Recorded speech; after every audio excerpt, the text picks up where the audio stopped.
Ja, wir wollen euch mit dieser Videoreihe mitnehmen durch die kleinen Kykladen rund um Paros, rund um Naxos. Wir können noch nicht genau sagen, wo wir lang segeln wollen. Beim Segeln geht es immer um Wind. Je nachdem, wie die Wind- und Wellenverhältnisse sind, können wir das eine machen oder das andere. Eins kann ich euch versprechen, in dieser Videoreihe kommen nicht die üblichen kitschigen Bilder vor, blaues Wasser und irgendjemand, der in Stringtankers rumspringt, sondern wir wollen euch zeigen, was es hier zu sehen gibt, wie das Segeln hier aussieht, wie die Häfen aussehen und was man hier so unternehmen kann. Wir sind eine Segelcrew aus 4 Leuten. Wir sind nicht die absoluten Vollprofis, aber wir machen es mit viel Leidenschaft und Herzblut. Das heißt, in dieser Videoreihe Segeln in den kleinen Kykladen werdet ihr nicht nur die Sachen sehen, wie das die absoluten Top-Profis machen, sondern auch mit was man rechnen muss, was außergewöhnlich ist und was vielleicht auch mal schief gehen kann. Ja, Paros ist ja nicht nur heutzutage ein Paradies für Segler, sondern es ist das seit 3000 Jahren.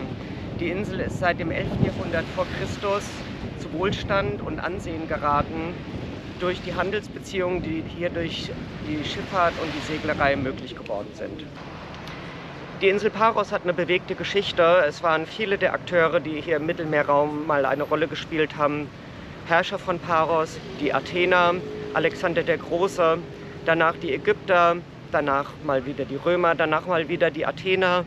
Die Türken mit dem Osmanischen Reich haben über Paros geherrscht, Piraten haben die Insel besiedelt, die Venezianer waren hier. Im türkisch-russischen Krieg haben sogar mal russische Truppen die Insel besetzt. Die deutsche Wehrmacht hat im Zweiten Weltkrieg die Insel besetzt. Und seitdem gehört Paros zu der Präfektur der Kykladen und ist eine der schönsten Inseln der Region.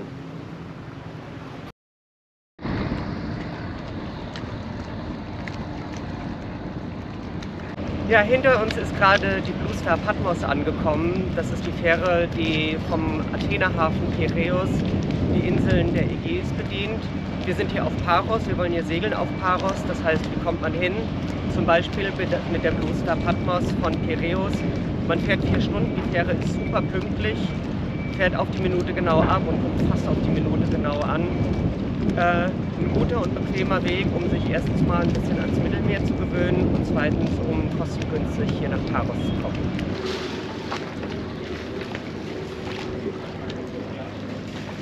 Ja, in einer Videoreihe zum Segeln in den Kykladen gehört natürlich auch ein kurzes Statement dazu zu dem Wind, der hier vorherrscht. Das wissen vielleicht die meisten schon, hier weht das Sommerhalbjahr, also von April bis ungefähr Oktober, der sogenannte Meltemi. Das ist das Windsystem, das hier vorherrscht. Der kommt meistens aus Nord, bisschen Nordwest, Nordost, aber ziemlich regelmäßig auch aus Nord mit Windstärken von 4 bis 5.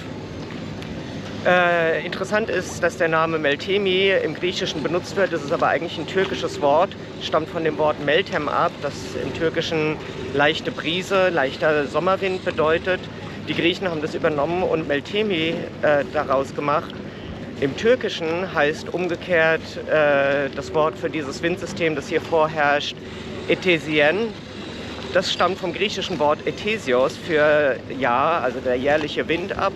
Und dieses Wort ist über das Französische in den türkischen Sprachgebrauch gelangt. Das heißt, in der Türkei benutzt man für dieses Windsystem das griechische Wort und die Griechen benutzen für dieses Windsystem das türkische Wort.